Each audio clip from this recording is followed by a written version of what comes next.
everyone! Welcome to Easy English Academy, where we make English learning simple and fun. I'm Mark, your guide on this journey, so let's jump right into today's lesson and expand our horizons together. Once upon a time, there was a poor miller who had 3 sons. The years went by, and the miller died, leaving nothing but his mill, his donkey, and a cat. The eldest son took the mill, the second-born son rode off on the donkey, and the youngest son inherited the cat. "Oh well," said the youngest son, "I'll eat this cat, and make some mittens out of his fur. Then I will have nothing left in the world and shall die of hunger." The cat was listening to his master complain like this, but he pretended not to have heard anything. Instead, he put on a serious face and said, "Do not look so sad, master. Just give me a bag and a pair of boots, and I will show you that you did not receive such a poor inheritance in me." The cat's master had often seen him play a great many cunning tricks to catch rats and mice, as when he used to hang by the heels or hide himself in the grain and pretend to be dead. Thinking this over, he thought that it wasn't impossible that the cat could help him after all, so he gave the cat his bag and spent his last pennies on ordering a fine pair of boots to be made especially for the cat. The cat looked very gallant in his boots, and putting his bag around his neck, he held the strings of it in his 2 forepaws and lay by a rabbit warren, which was home to a great many rabbits. He put bran and corn into his bag, and stretching as if he were dead, waited for some young rabbits, still not acquainted with the deceits of the world, to come and rummage in his bag for the bran and corn. Puss in Boots. Not long after he lay down, he had what he wanted. A rash and foolish young rabbit jumped into his bag, and Monsieur Puss immediately drew close the strings and caught him. Proud of his prey, he went with it to the palace and asked to speak with his Majesty. He was shown upstairs into the king's apartment, and making a low bow, said to him, "I have brought you, sir, a rabbit of the warren, which my noble lord, the Marquis of Caracas, for that was the title which Puss was pleased to give his master, has commanded me to present to your Majesty from him." "Tell thy master," said the king, "that I thank him, and that he does me a great deal of pleasure." Another time he went and hid himself among a cornfield, holding still his bag open, and when a brace of partridges ran into it, he drew the strings, and so caught them both. He went and made a present of these to the king, as he had done before of the rabbit. The king, in like manner, received the partridges with great pleasure, and ordered him some money for drink. In this way, the cat continued for 2 or 3 months to bring presents to the king, always saying that they were from his master, the Marquis of Caracas.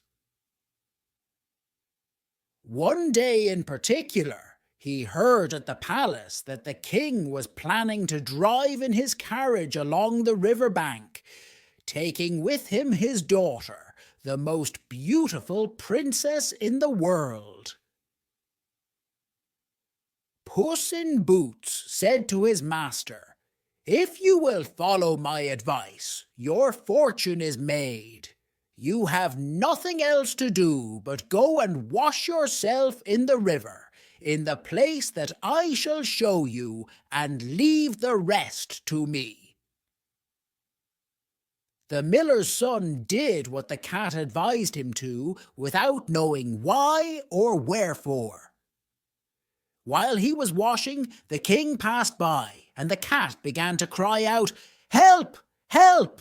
My lord, Marquis of Caracas, is going to be drowned." Picture 5. At this noise, the king put his head out of the coach window, and finding it was the cat who had so often brought him such good game, commanded his guards to run immediately to the assistance of his lordship, the Marquis of Caracas. While they were drawing the poor Marquis out of the river, the cat came up to the coach and told the king that while his master was washing, there came by some rogues who went off with his clothes. Though he had cried out, "Thieves! Thieves!" several times, as loud as he could.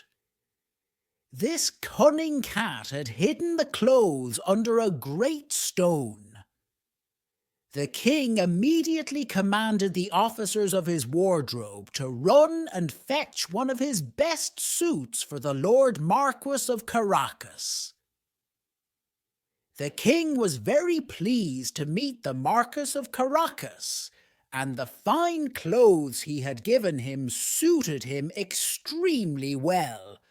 For although poor, he was a handsome and a well-built fellow. The king's daughter took a secret inclination to him, and the Marquis of Caracas had no sooner cast 2 or 3 respectful and somewhat tender glances, but she fell in love with him to distraction. The king invited him to sit in the coach and ride along with them, with the lifeguards in glittering uniform trotting alongside. The cat, quite overjoyed to see his project begin to succeed, marched on before, and meeting with some countrymen who were mowing a meadow, he said to them, "Good people, you who are mowing, if you do not tell the king that the meadow you mow belongs to my lord Marquis of Caracas, those soldiers will chop you up like herbs for the pot." The king did not fail asking of the mowers to whom the meadow they were mowing belonged. "To my lord Marquis of Caracas," answered they all together, for the cat's threats had made them terribly afraid. "You see, sir," said the Marquis, "this is a meadow which never fails to yield a plentiful harvest every year."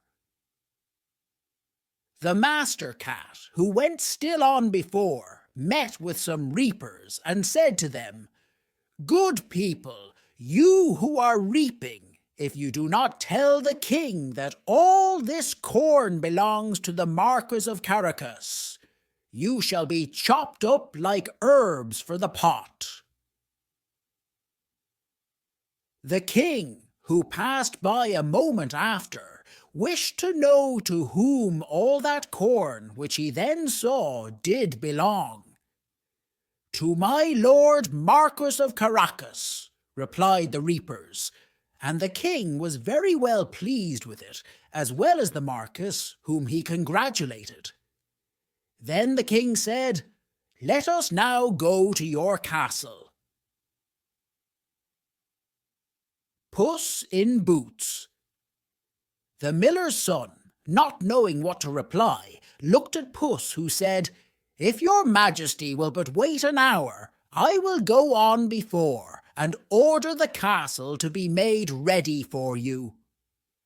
With that, she jumped away and went to the castle of a great ogre and asked to see him, saying he could not pass so near his home without having the honour of paying his respects to him. The ogre received him as civilly as an ogre could do, and made him sit down. "I have been assured," said the cat, "that you have the gift of being able to change yourself into all sorts of creatures as you wish.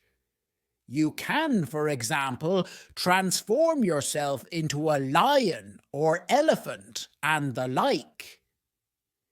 "That is true," answered the ogre very briskly, "and to convince you, you shall see me now become a lion."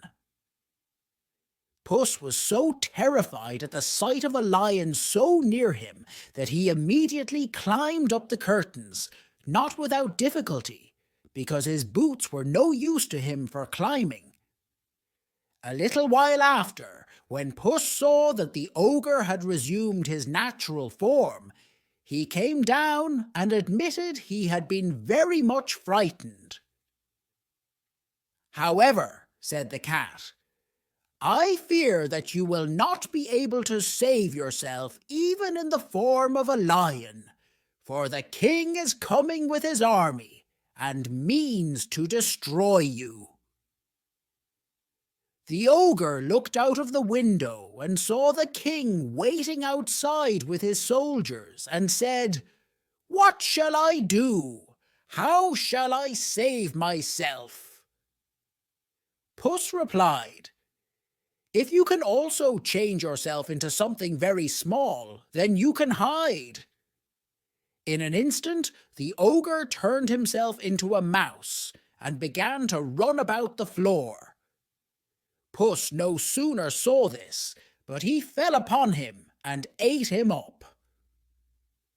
Puss, who heard the noise of his Majesty's coach running over the drawbridge, ran out and said to the king, "Your Majesty is welcome to this castle of my Lord Marquis of Caracas." "What, my Lord Marquis?" cried the king. "Does this castle also belong to you? There can be nothing finer than this court and all the stately buildings which surround it. Let us go into it, if you please." The Marquis gave his hand to the princess and followed the king, who went first. They passed into a spacious hall, where they found a magnificent rum punch, which the ogre had prepared for his friends, who were that very day to visit him. The friends, however, dared not to enter, knowing that the king was there. His Majesty was perfectly charmed with the good qualities of my Lord Marquis of Caracas, as was his daughter, who had fallen violently in love with him, and seeing the vast estate he possessed, said to him, after having drunk 5 or 6 glasses, "If you do not, my Lord Marquis, become my son-in-law, it will be of your own choosing." The Marquis, making several low bows, accepted the honour which his Majesty conferred upon him, and forthwith, that very same day, married the princess. Puss became a great lord, and never ran after mice any more, except for pleasure. Thanks for joining me today on Easy English Academy. If you found this lesson helpful, don't forget to like, subscribe, and click the bell icon to stay updated with all our latest videos. Keep practicing, stay curious, and I'll see you in the next lesson. Happy learning, everyone!